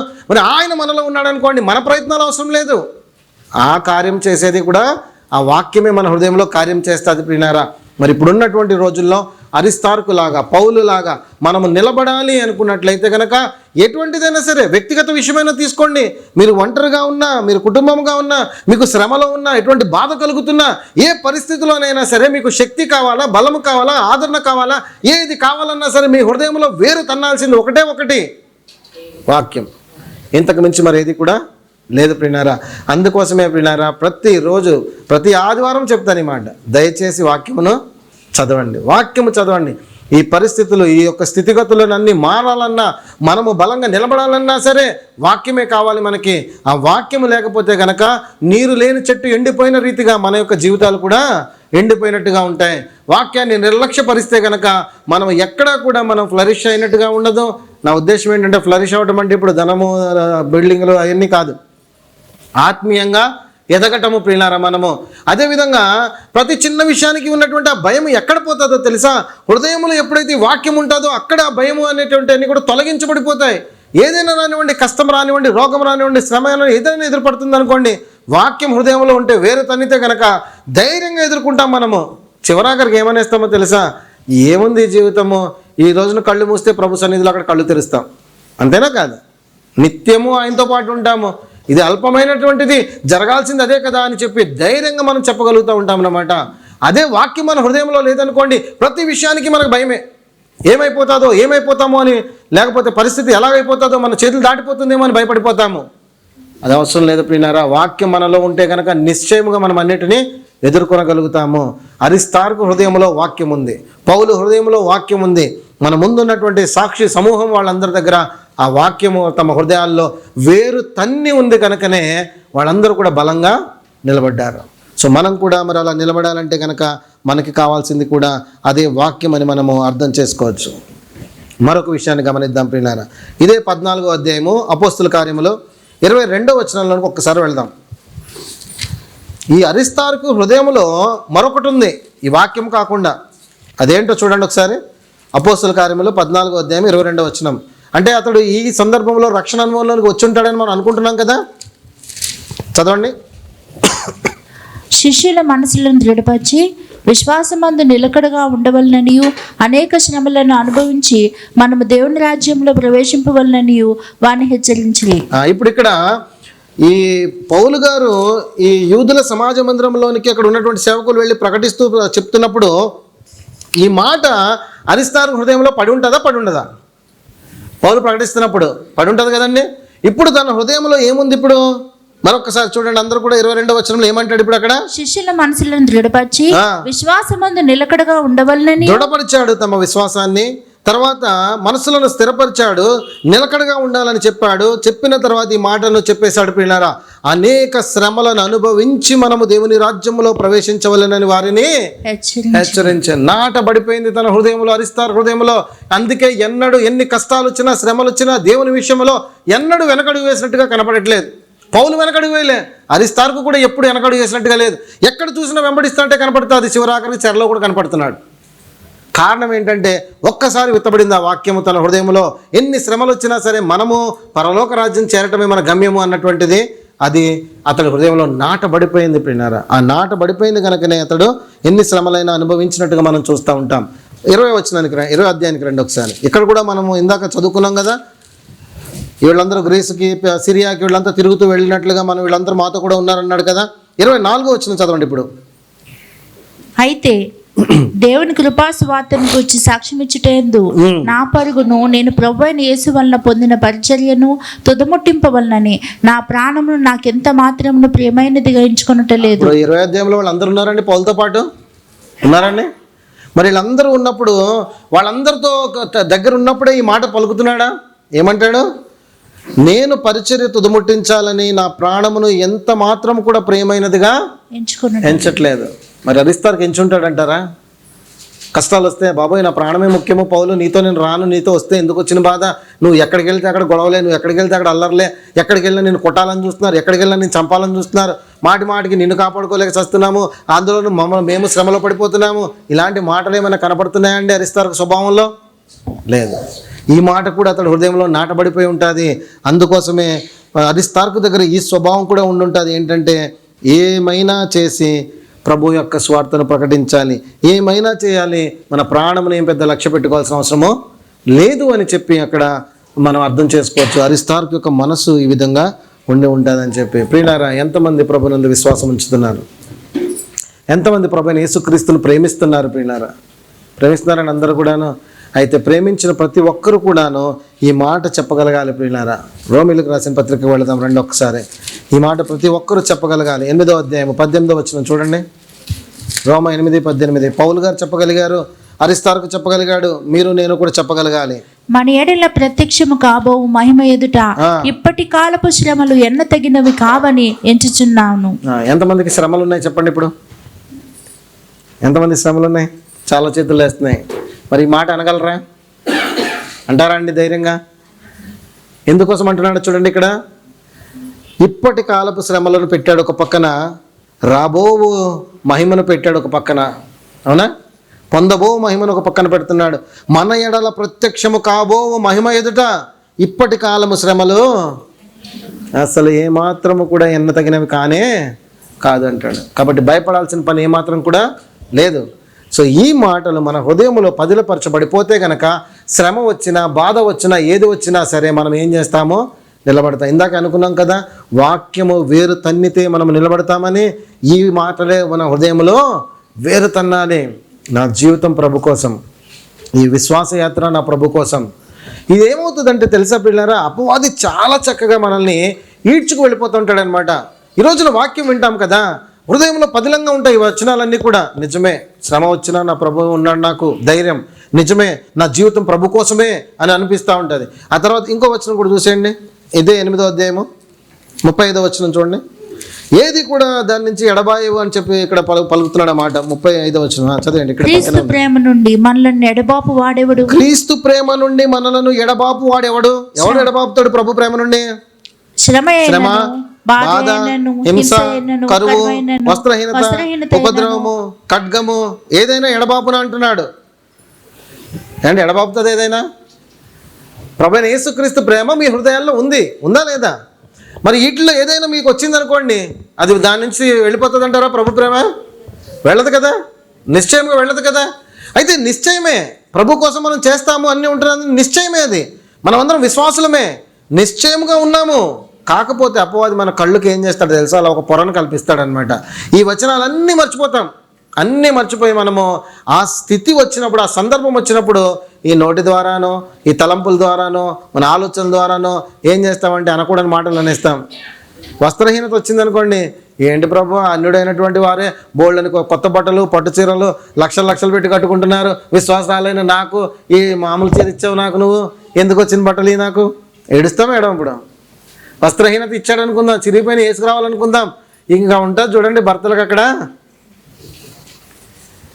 ఏదైనా ఫంక్షన్ వచ్చింది, వెళ్ళాలి, రెడీ అవ్వండి. ఏం రెడీ అవ్వమంటారు? ఏం వేసుకోమంటారు? ఏమున్నాయని వేసుకోమంటారు? ఉంటాయి, లేకుండా ఉండవు. అది ఉంది కదా, అది కట్టుకో, అది అప్పుడు కట్టేసి ఇంకా కట్టను. ఇవన్నీ ఏంటి తెలుసా? అపవాది ఏం చేస్తాడంటే అక్కడ మనకి ఒక ముసుగు వేసేస్తాడు. మీ వచనాలన్నీ ఏమైపోతాయి? మరుగైపోతాయి. మళ్ళీ వాక్యం మనం చదివినప్పుడు, లేకపోతే ఎక్కడైనా విన్నప్పుడు, మళ్ళీ ఇక్కడ పాస్టర్ గారు ఎప్పుడైనా చెప్పినప్పుడు, అప్పుడు నేను రైట్, వాక్యం ప్రభు శ్రమ రైట్, నేను ఈ రోజు నుంచి కథం, మనకు అదే వచ్చేస్తుంది ఉద్యమం. మళ్ళీ ఇంటికి వెళ్ళిన తర్వాత తదా అవునా కాదా చెప్పండి, యథార్థత చెప్పండి పిల్లారా, ఒప్పుకోండి. కాదా అంటారు చెప్పండి. అందుకోసమే చెప్తుంది బైబిల్ గ్రంథం ఏంటంటే అనుదినము దీనిని ధ్యానించాలి, ప్రతిరోజు చదవాలి. మీరు ఏ మాట అయినా చదవండి, ఏ గ్రంథంలోనే ఉండండి, దేవుడు మాట్లాడతాడు మీతోటి. మీ పరిస్థితి ఏదైనా కానివ్వండి, ఏ గ్రంథంలో నుంచి అయినా దేవుడు మాట్లాడుతూ ఉంటాడు. మీరు రావాలి ప్రభు దగ్గరికి, వినాలి వాక్యమును, చదవాలి వాక్యమును. అప్పుడే మన హృదయం ఎప్పుడు కూడా బలంగా ఉంటుంది పిల్లారా. వాక్యం లేకుండా ఉన్నారనుకోండి, మీరు ఇంతవరకు మీరు కట్టుకున్నటువంటి విశ్వాసాన్ని కూడా పేకమేడలా కూల్చేస్తాడు అపవాదిగాడు. అంత ఈజీగా చేస్తాడు. మీరు అనుకున్నారు కదా, ఇంత నేను బిల్డ్ చేసుకున్నా, నా వయసు ఇంత వచ్చింది, నేను ఇన్ని సంవత్సరాల నుంచి నా విశ్వాసాన్ని బిల్డ్ చేసుకున్నా, నేను బలంగా ఉంటాను అనుకుంటారు. కానీ ఒక్క క్షణంలో మన విశ్వాసాన్ని కూలద్రోసేస్తాడు. ఒక్క చిన్న ఎరవేస్తాడు అంతే, మన విశ్వాసం కుప్పకూలిపోతుంది. అందుకోసమే రోజు ఏం చేయాలంటే వాక్యం చదువుకుని మనల్ని మనం ప్రొటెక్ట్ చేసుకుంటూ ఉండాలి. ఆ బలంగా ఉంటుండాలన్నమాట. వాక్యం చదివితే వచ్చేస్తుంది ఆ బలం. ఈ వచనాలు ఇప్పుడు చదివితే బలం రావట్లేదండి. పౌలు గారు అంటున్నాడు, క్రీస్తు ప్రేమ నుండి నన్ను ఎడబాయగలిగినటువంటిది ఏది లేదు, అది వస్త్రహీనతైన, శ్రమ అయినా, ఉపద్రవమైన, ఖడ్గమైన ఏదీ లేదంటున్నాడు. ఆ మాట అనగలుగుతున్నాడు అంటే అతను ఎంత వాక్యం చేత నింపబడిపోయాడో. అరిస్తారుకు అన్ని శ్రమలు వచ్చినా విడిచిపెట్టకుండా వెళ్ళగలిగాడంటే కారణం ఏంటంటే ఇదిగో ఇవే. సో ఈ మాట మనం అనాలంటే కనుక పిల్లారా అర్థం చేసేసుకోండి, వాక్యము చదవాల్సిందే. 31st నైట్ వేయాల్సింది ఇప్పుడే వేసేస్తాను. ఎంతమంది నిజంగా ఈ సంవత్సరంతో వాక్యం చదివారు? ఫస్ట్కి ఒకసారి తీర్మానం తీసుకున్నాం కదా మనం అందరం కూడాను, ఈ సంవత్సరము బైబిల్ అంతా కంప్లీట్ చేస్తామంటే అందరం కూడా ఈసారి తప్పకుండా చదివేద్దాం అనుకున్నారా అనుకోలేదా? ఎంతమంది మరి ఫుల్ఫిల్ చేశారు దానిని? ఒక్కరన్నా చెయ్యొద్దండి. ఒకటి ఇంకా ఏంటండి, ఎవరు కూడా చదవట్లేదు వాక్యము. ఇలా అయితే ఎలా అండి చెప్పండి? బలం ఎక్కడుందో అక్కడే ఉందంటే ఆ బలం మేము వద్దనుకుంటే, మీరు బలం కావాలంటే ఎలా కుదురుతుంది? డాక్టర్ దగ్గరికి వెళ్తారు, డాక్టర్ దగ్గరికి వెళ్ళి డాక్టర్ గారు బాగా నీరసంగా ఉందండి అంటారు. ఆయన ఏం చేస్తాడు? సరే అని చెప్పి మల్టీవిటమిన్ ట్యాబ్లెట్లు, ప్రోటీన్ పౌడర్లు అన్నీ రాసి మీకు ఇస్తాడు. తీసుకొచ్చిన తర్వాత పక్కన పెట్టేశారనుకోండి, మళ్ళీ డాక్టర్ దగ్గరికి వెళ్ళి నాకు రాలేదండి ఏమి కూడా అంటే, అప్పుడు ఏమంటాడు? నేను ఇచ్చిన ట్యాబ్లెట్లు వేసుకున్నావా అంటే, అప్పుడు లేదండి ఇంట్లో దాచిపెట్టానంటే ఏమంటాడు? అప్పుడు తిడతాడా? ఇచ్చింది ఎందుకు? నీకు బలం రావడానికే కదా ఇచ్చింది అంటాడు. మరి ప్రభు వాక్యం ఇచ్చి, ఈ వాక్యం ద్వారా నేను మిమ్మల్ని బలపరుస్తాను, మీ శ్రమ కానీ కష్టం కానీ ఏదైనా కానీ అని ప్రభు చెప్తున్నప్పుడు మీరు అది పక్కన పెట్టేసి మళ్ళీ ప్రభు దగ్గరకు వచ్చి, ప్రభు నాకేందుకు ఈ శ్రమ, నాకేందుకు ఈ బాధ అంటే ప్రభు ఏమంటాడు అప్పుడు? చెప్పండి, ఏమంటాడండి? కృపామయుడు ఏమని అనుకుంటున్నారు? తన బిడ్డలను తాను శిక్షిస్తాడు. తెలుసా మీకు? ఎందుకు శిక్షిస్తాడు? ప్రేమ ఉండడాన్ని బట్టే. విననప్పుడు ఆయన శిక్ష వేస్తాడు, ప్రేమను బట్టి, కోపంతో కాదు అక్కడ. సో కాబట్టి అర్థం చేసుకోండి, ఈ మాటలు మనం అనాలంటే కనుక అరిస్తారుకు మాదిరిగా మనం నిలబడాలంటే, పౌలు మాదిరిగా మనం నిలబడాలంటే వాక్యం హృదయంలో పదిలంగా ఉండాలి. కాబట్టి రోజు వాక్యం వినండి, వాక్యమును చదవండి ప్రియులారా. రైట్, నెక్స్ట్ వెళ్ళిపోతాం రండి. కొలసీలకు రాసిన పత్రిక 10వ వచనం. నాతో కూడా చెరలో ఉన్న అరిస్తార్కును, బర్నబాకు సమీప జ్ఞాతి అయిన మార్కును మీకు వందనములు చెబుచున్నాను. రెండో వ్యక్తి ఎవరు ఇప్పుడు ఇక్కడ?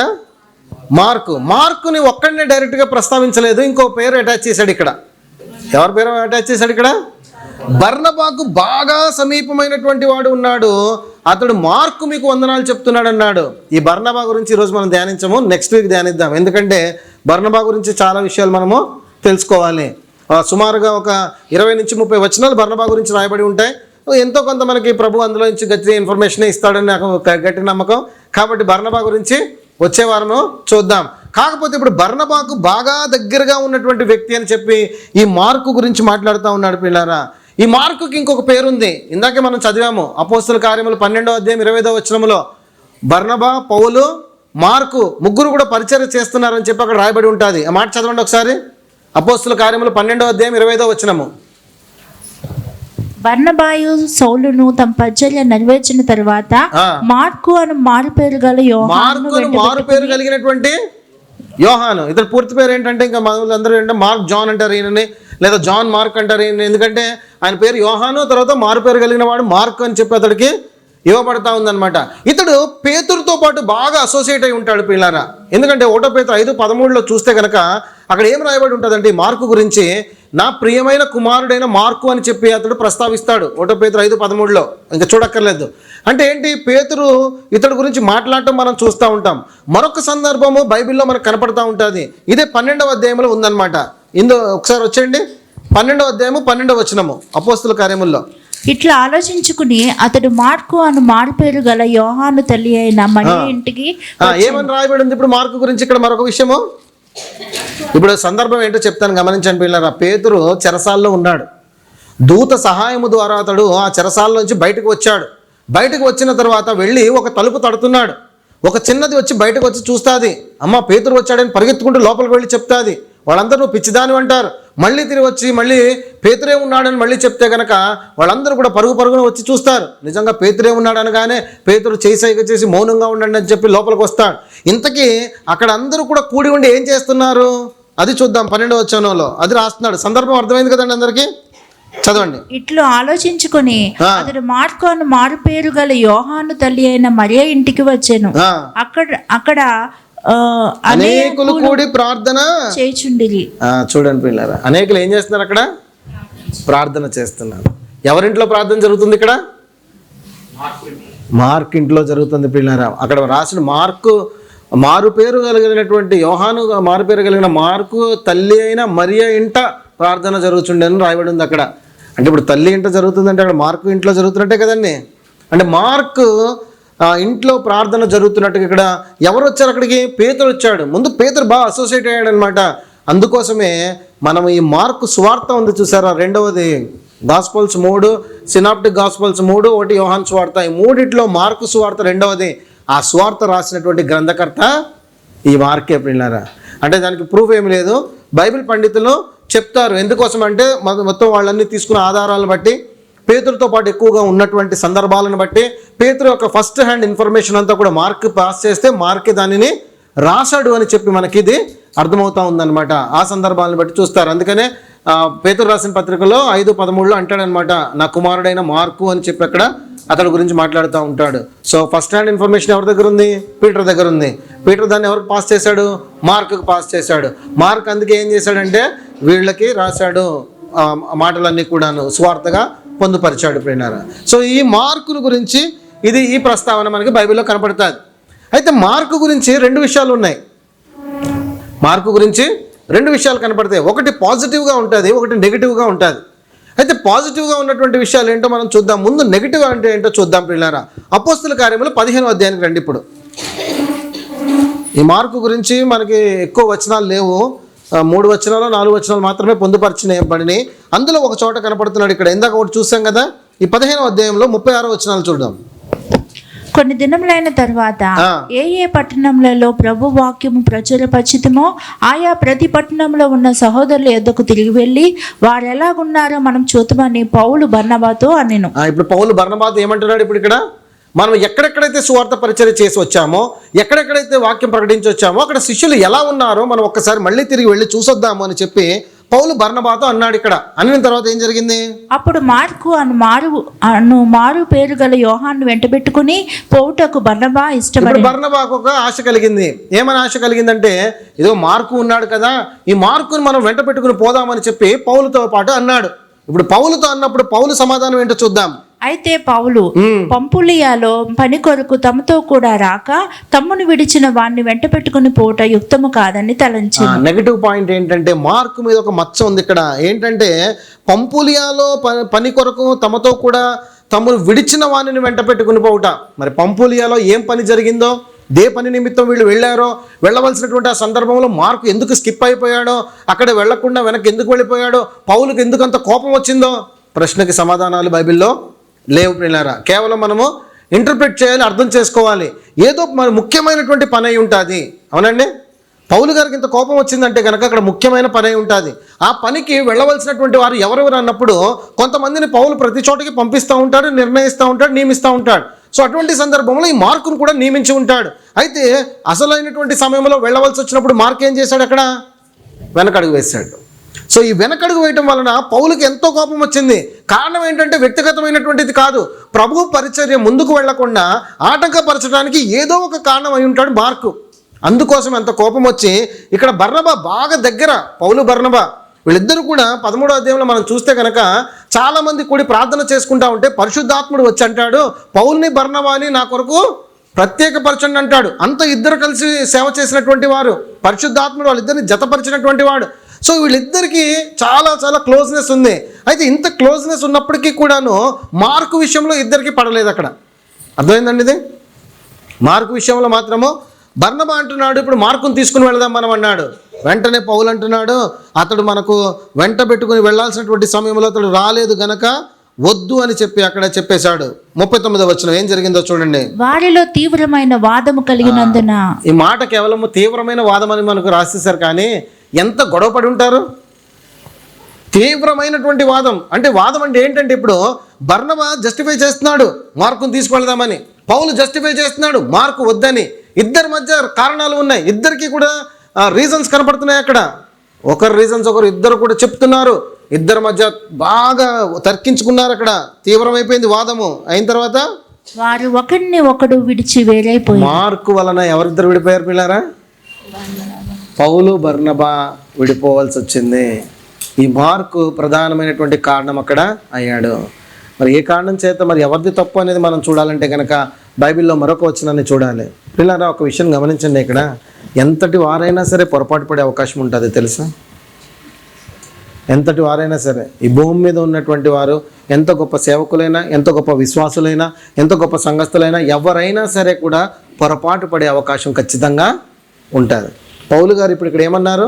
మార్కుని వెంట పెట్టుకుని వెళ్ళడానికి వీలు లేదు అని కరాఖండిగా చెప్పేశాడు. ఓకే, మార్క్ ఏదో తప్పు చేసి ఉంటాడు, కానీ మార్కు తప్పు చేసినప్పుడు చేయవలసింది ఏంటి? ఇప్పుడు అక్కడ క్షమించి దిద్దుకుని తీసుకుని వెళ్ళాలేమో, కానీ మరి పౌలు అలా చేయలేదేమో. కానీ పౌలు తర్వాత మార్కు గురించి ఈ మాటలు మాట్లాడతాడు తెలుసా పిల్లరా? తిమోతికి రాసిన పత్రిక వెళదాం రండి. 2 తిమోతి 4వ అధ్యాయం 11వ వచనం. ఇప్పుడు ఎప్పుడైతే వద్దన్నటువంటి పౌలు అంటున్నటువంటి మాట, లూకా మాత్రమే నా యొద్ద ఉన్నాడు, మార్కును వెంట పెట్టుకుని రమ్ము, అతడు పరిచారం నిమిత్తము నాకు ప్రయోజనకరమైన వాడు. ఎవరు ఇప్పుడు ప్రయోజనకరమైన వాడయ్యాడు? మార్కు. ఒకప్పుడు ఏమన్నాడు? అదే పౌలు వద్దన్నాడు. పౌలు అంతటి వాడు కూడా అక్కడ పొరపాటు చేసినట్టుగా మనము గమనించవచ్చు. పౌలు గారి మీద ఏదో నింద మోపాలని కాదు, లేఖనం చెప్తున్న గొప్ప సత్యము. అక్కడ పౌలు గారు సైతము కూడాను మార్కును వద్దని చెప్పినటువంటి వాడు, పరిచర్యకు వద్దు అని చెప్పాడు, కానీ బర్నబాతుని తీసుకుని వెళ్ళిపోయాడు. ఇద్దరు కూడా వేరైపోయారు. ఇక్కడ చూస్తే కనుక తిమోతికి రాసిన పత్రికలు అంటాడు, మార్కుని వెంట పెట్టుకుని రా, అతడికి పరిచర్యలో నాకు చాలా ప్రయోజకుడు కావాల్సినటువంటి వాడు అని చెప్పి అక్కడ రాస్తున్నాడు పిల్లారా. మరి ఒకప్పుడు నిజంగా ప్రయోజకుడు కాడేమో మార్కు కొన్ని విషయాల్లో, కానీ ఇప్పుడు ఏమైపోయాడు? అతడు ప్రయోజకుడు అయిపోయినట్టుగా మనం చూస్తాము. ఇదే ఒకసారి ఫిలమోను 124 చదివేయండి, అక్కడ ఇద్దరు గురించి రాయబడి ఉంటుంది, అరిస్తార్కు మార్కు ఇద్దరు గురించి. క్రీస్తు యేసునందు నా తోడి ఖైదీ అయిన ఎపఫ్రా, నా జత పని వారైన మార్కు, అరిస్తార్కు, దేమా, లూకా వందనము చెప్పుచున్నాడు. సో పౌలు మార్కును వద్దని గొడవపడ్డాడు, కానీ మార్కు కావాల్సిన వాడు అయిపోయాడు. ఎంతటి వారైనా పొరపాటు చేసే అవకాశం ఉంది. మరి ఎన్ని తప్పులు చేసినటువంటి వారైనా మళ్ళీ తిరిగి ప్రభు సన్నిధిలో చేరే అవకాశం ఉంది. పౌలు ఇప్పుడు మార్క్ గురించి ఆలోచిద్దాం. మార్కు ఒకవేళ తప్పు చేశాడు అనుకుందాం, కానీ దేవుడు విడిచిపెట్టేశాడా? చెప్పండి. మార్కు ఇంట ప్రార్థనలు జరిగాయా? జరగలేదండి? జరిగాయి. మార్కుని సువార్త రాయడానికి వాడుకున్నాడా? లేదండి? బర్నబాతో పరిచర్యకు వెళ్ళాడా? అదే మనమైతే ఏం చేస్తాము, ఒక్క చిన్న తప్పు ఎవరి దగ్గర కనపడింది అనుకోండి, అయిపోయాడు ఇంకోడు. జీవిత కాలము ప్రభు అంటాడు కదా, ప్రభు మాట అంటాడు, ఏమంటాడంటే నిర్గమకాండం నుంచి మొదలుపెట్టి చాలా సందర్భాల్లో పాత నిబంధన గ్రంథాలన్నింటిలో కూడా నా బాహుబలము చేత నేను ఆ యొక్క దాసత్వము నుంచి విడిపించుకొచ్చాను అనే ఆ మాట ప్రతి పుస్తకంలో రాస్తాడు దేవుడు. ఎందుకంటే ఇశ్రాయేలీలందరికీ, ఆ జనాలందరికీ తెలవాల్సింది ఏంటంటే, ఐగుప్తు దేశంలో బానిసత్వంలో ఉన్న వీరు బయటికి ఎలా రాగలిగారు అంటే కనుక దానికి కారణం ఏంటంటే బాహుబలము చేత ఆయన బయటికి తీసుకొచ్చాడని. ఈ మాట ఎప్పుడు చెప్పాలంటాడు. అయితే దేవుని కొనియాడాలంటారు.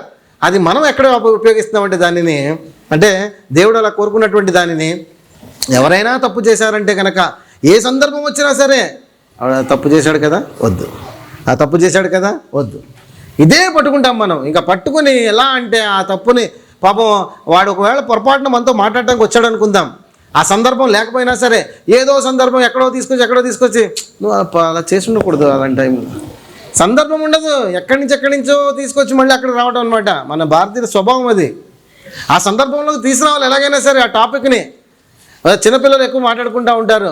ఏదైనా చిన్నపిల్లలు స్కూల్ టైమింగ్స్లో మాట్లాడుకుంటున్నప్పుడు ఎవడన్నా ఒకటి కొత్త వాచ్ కొనుక్కుని వెళ్ళాడు అనుకోండి, అందరూ క్రికెట్ గురించో ఏదో మాట్లాడుకుంటున్నారు అనుకోండి, అటు తిరిగి వచ్చి టైం ఎంత అయిందో తెలుసా అంటాడు. ఎందుకంటే కొత్త వాచ్ కొనుక్కోవడం చెప్పాలి వాళ్ళకి. అర్థమవుతుందా మీకు? సో అలా అనమాట. సో తప్పు చేసినట్టు పట్టుకున్నారనుకోండి, ఆడు ఎలా తప్పు చేశాడో ఎక్కడికన్నా వెళ్ళండి, ఏ టాపిక్ అయినా అక్కడ తీసుకురావాలన్నమాట. అది మన యొక్క స్వభావము, మనం అర్థం చేసుకోవాల్సింది. సో అటువంటి స్వభావం మన దగ్గర ఉండడానికి వీల్లేదు. మార్కు తప్పు చేసి ఉండవచ్చు, కానీ దేవుడు క్షమించి వాడుకున్నాడు. పౌలు అక్కడ తప్పు చేశాడు, ప్రభు వాడుకోవటం మానేశాడా? చెప్పండి. దిద్దుకున్నాడు. చూడండి అక్కడ పౌలు గారు. ఇద్దరి దగ్గర ఉన్నటువంటి గొప్ప లక్షణం ఏంటంటే తప్పుని ఏం చేయటం, అక్కడ సరి చేసుకోవటము. తిమోతికి రాసిన పత్రిక వచ్చేటప్పటికి మార్కు ప్రయోజనమైన వాడిని తీసుకురా అంటున్నాడంటే తను దిద్దుకున్నాడా తన తప్పుని? సో తప్పు చేయటం అనేది సహజమైనటువంటిదే లక్షణం మనలో ఉంది. అలా ఉద్దేశపూర్వకంగా చేయకండి దయచేసి. మన బలహీనత చేత, ఈ శరీరం యొక్క బలహీనత చేత ఏడవబడతాం మనం. కానీ మరి నిజమైన పశ్చాత్తాపంతో ప్రభు సన్నిధికి వస్తేనే క్షమాపణ. సరే నేను చేస్తానులే ప్రభా అని ఎలా పడితే ఎలా పాలాగా ప్రభు దగ్గరకు వచ్చి అడిగితే కనుక ఆయన ఏం క్షమించాడు. నిజ పశ్చాత్తాపంతో ప్రభు దగ్గరికి వచ్చినప్పుడే ఆయన రక్తంతో మనల్ని కడుగుతాడు, పవిత్రపరుస్తాడు. సో కాబట్టి ఇక్కడ కూడా అర్థం చేసుకోండి, పౌల్ని కూడా ప్రభు క్షమించేశాడు. పౌలు గారు మనం అర్థం చేసుకోవాల్సింది, ఎంత గొప్పవారైనా సరే పొరపాటు అనేది తప్పకుండా జరుగుతుంది, మానవ సహజం అది. కానీ ఎవరి వలన జరగదు. ఈ భూమి మీద ఉన్న రోజులు కూడా ఎవరి వలన ఒక్క తప్పు కూడా జరగలేదు, మన ప్రభు అయిన యేసుక్రీస్తు వలన. అర్థమవుతుందండి? ఆయన మాత్రమే పరిశుద్ధుడు. ఆయన యందు ఏ దోషము లేదు, ఆయన యందు ఏ పాపము లేదు. ఆయన మానవుడిగా జీవించినంత కాలంలో కూడా ఒక తప్పు చేయలేదు.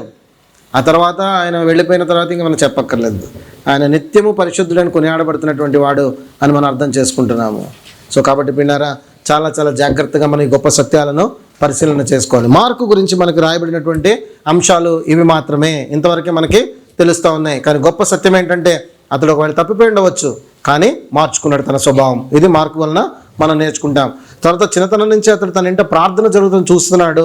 చూడండి, చిన్నతనం నుంచే కూడా మన ఇంట ప్రార్థన జరుగుతూ ఉంటే పిల్లలు కూడా మంచి స్వభావంలోనికి వెళ్ళడానికి అవకాశము ఎంతైనా ఉంటుందని మనం తెలుసుకోవచ్చు. పౌలు విషయాన్ని కూడా ఇందులో మనం యాడ్ చేసుకున్నాం. పౌలు గారు కూడా ఒకవేళ మార్కును వద్దన్నప్పుడు ఒకవేళ పొరపడ్డాడేమో, కానీ తిమోతికి రాసినప్పుడు మాత్రం తన తప్పును తాను దిద్దుకున్నట్టుగా మనం చూస్తాం. ఎంతటి వారైనా సరే తప్పుడు అడుగు వేయటము సహజము, కానీ దాన్ని దిద్దుకోవటమే దేవుడికి చాలా ఇష్టమైనటువంటి పని అని చెప్పి బైబిల్లో మనకి రాయబడతా ఉంది. చివరి వ్యక్తిని చూసేద్దాం రండి. మరియు యూస్తు అని యేసు కూడా మీకు వందనములు చెప్పుచున్నాడు. పైన ఇంకో మాట ఒకటి ఉంది, మార్కు మీకు వందనములు చెప్పుచున్నారు అన్న తర్వాత, ఈ మార్కును గురించి మీరు ఆజ్ఞలు పొందితిని ఇతడు మీ వద్దకు వచ్చినట్లయితే ఇతను చేర్చుకున్నాడు అన్నాడు. ఏం ఆజ్ఞలు పొందాడో మనకు తెలియదు, అది క్వశ్చన్ మార్కే. ఎందుకంటే మనకి ఈ ఆజ్ఞ మరి ఎక్కడ రాశాడో, ఈ ఆజ్ఞ ఏ పత్రికలో రాశాడో మనకి ఎవరికి కూడా తెలియదు ప్రియులారా. ఈ కిందకు వెళితే కనుక మరొక మాట అంటాడు కదా, ఈ కొలసీలకు రాసిన పత్రిక మీరు చదివించుకోండి లవోదిక సంగమా, అలాగే లవోదియకు రాసిన పత్రికను మీరు చదివించుకోండి అంటాడు. సో ఆ పత్రిక మనకి అందుబాటులో లేదు. ప్రభు చిత్తమైతే అది ఎప్పటికైనా బయటపడుతుంది, ఎప్పటికైనా మన ముందుకి వస్తుంది అని మనము తెలుసుకోవచ్చు. అలా బైబిల్ గ్రంథంలో ఉన్న గొప్ప సత్యాలు మనకి ఎన్నైనా తర్వాత కూడా తెలుస్తాయి ప్రియులారా. ఇక్కడ కూడా మీరు ఆజ్ఞలు పొందిత్రి అన్నారు. ఆజ్ఞలు ఎందులో రాశాడో, మరి ఓవరాల్గా చెప్పాడా లేదా పత్రికలో మెన్షన్ చేశాడో అనేది కూడా మనకి తెలియదనే మాటని గుర్తుపెట్టుకోవాలి. సో ఇతడు మీ వద్దకు వస్తే కనుక మీరు ఏం చేయమన్నాడు? చేర్చుకోండి అని చెప్తున్నాడు. మార్కును కూడా మీరు చేర్చుకోండి అన్నాడు. తర్వాత మరియు మూడవవాడు జోయిష్ ఫ్రెండ్ 3 యూస్తు అని యేసు కూడా మీకు వందనాలు చెప్తున్నాడు. ఇంగ్లీష్లో పిల్లలు జస్టిస్ అని ఈ పేరు యూస్తు అంటే జస్టిస్ అని, అంటే మారు పేరు ఏంటంటే జీసస్ అని కూడా అక్కడ మనకి క్లియర్గా రాశాడు. యూస్తు అని యేసు కూడా అంటున్నాడు, జస్టిస్ జీసస్ అని ఆ పేరు కలిగినటువంటి వాడు. ఇతని గురించి కూడా బైబిల్ గ్రంథంలో ఎక్కువ వచనాలు లేవు, కేవలం 3 సందర్భాల్లోనే ప్రస్తావించారు. ఆ 3 సందర్భాల్లో కూడా ఇది ఒక్కరే అని చెప్పడం కష్టము, అలాగే వేరు అని చెప్పడం కూడా కష్టమే. మొదటికి ఎక్కడ జరుగుతుందంటే యూదా కోల్పోయినటువంటి స్థానాన్ని భర్తీ చేయడానికి ఈ 11 మంది కూడా కూడి ఉంటారు. ప్రభు ఆజ్ఞాపించిన రీతిగా ఈ అపోస్తులు అందరూ కూడా కూడి ఉండి యూదా కోల్పోయినటువంటి స్థానాన్ని మరొకరికి ఇవ్వాలి, ఎందుకంటే 12 మంది అపోస్తులు అవ్వాలి. అటువంటి సందర్భంలో అక్కడ కనపడతాడు. అపోస్తుల కార్యములు 1వ అధ్యాయం 23 వచనం.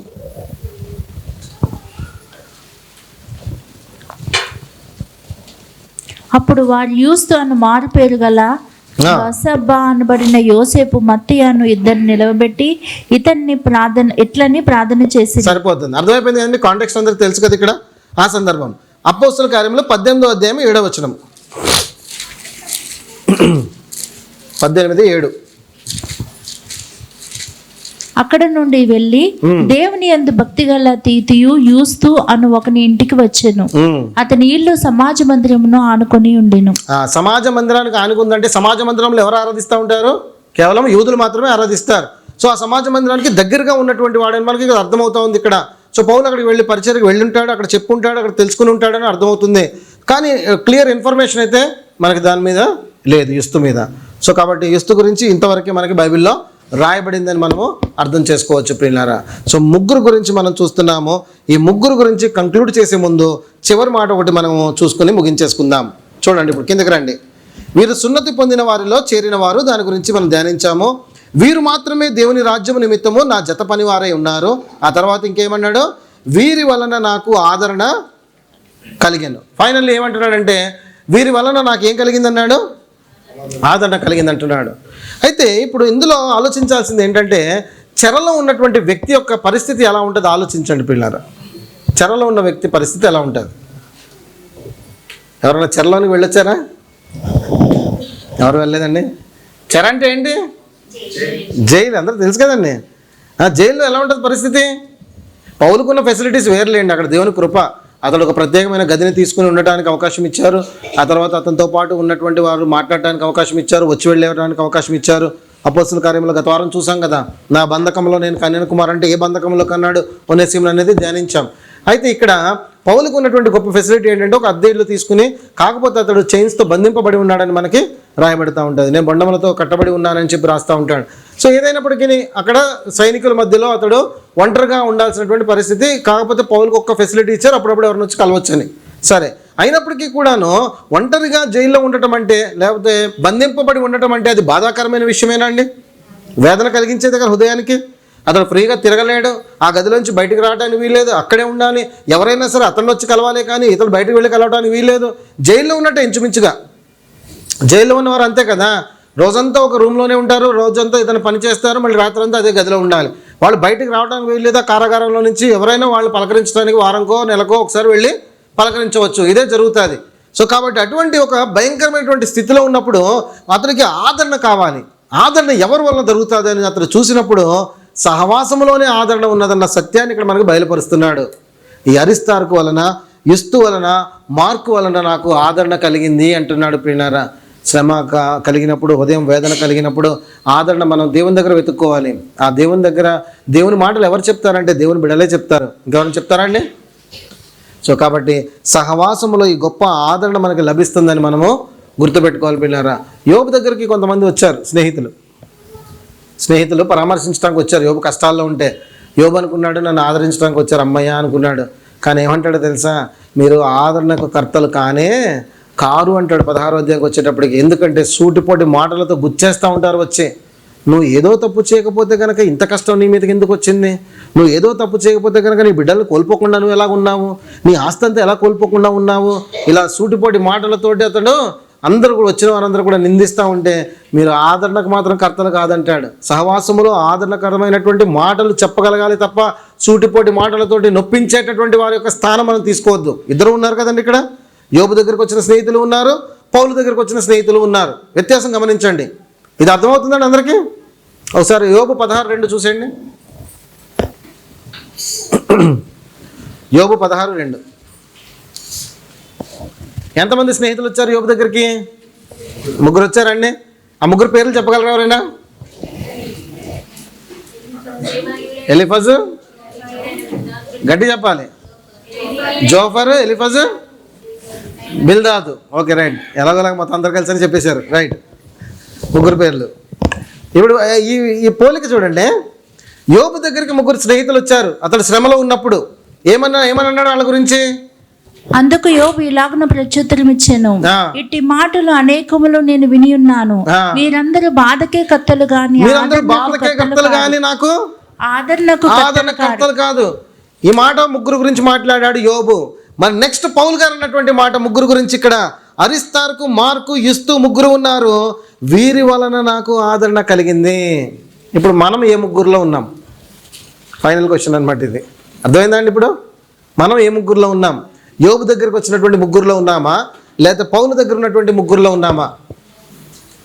ఫస్ట్ చేతులు ఎత్తండి. యోబు దగ్గర ఉన్నటువంటి ముగ్గురులో ఎంతమంది ఉన్నారు?